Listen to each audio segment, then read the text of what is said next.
大家好，我是超子，今天用土豆给大家分享特色做法。饭店一盘卖28，家里面自己做，成本只需要2-3块，嘎嘣脆，嗷香，吃一口就停不下来。话不多说，接下来开始操作。这道菜原材料非常简单，准备2个黄心土豆，少许花生米、香菜、洋葱。黄心土豆口感好，久炒不易碎，颜色更加漂亮。先用削皮刀去掉外皮，清洗干净。我们在切土豆时，先在土豆的一侧切上几刀，然后再把它放倒，切成薄片。这样我们在切土豆时，土豆就不会打滑，不容易伤到手。先把土豆切成1分硬币厚的薄片，再切成细丝。土豆丝不要求切得有多细，但是最好粗细均匀。切好的土豆丝放入清水中清洗浸泡，洗掉淀粉。这一步可以防止土豆丝氧化变黑，炸的时候不会粘连在一起。洗好以后捞出控水备用。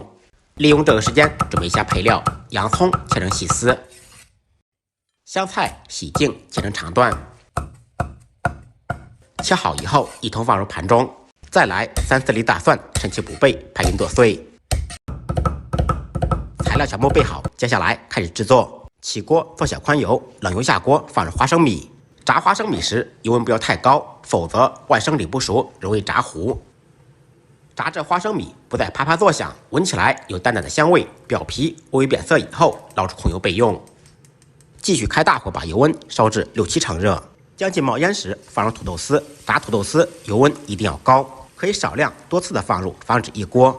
开大火在锅中炸约3分钟，把土豆丝炸至金黄酥脆。炸好以后捞出控油晾凉。切好的洋葱丝、香菜、蒜末放入大盆中，先放入半小勺盐、1大勺白糖，喜欢吃甜的少放一点，反之则多放一点。再放入1大勺白醋，少许芝麻香油，不能吃辣的同学放入1勺辣椒油锻炼一下。菜无定律，不喜欢吃酸甜口的也可以做成咸鲜口。放入晾凉的土豆丝、最韧的花生米，用我的双手托底搅拌，千万不要抓拌，抓拌的话容易抓碎。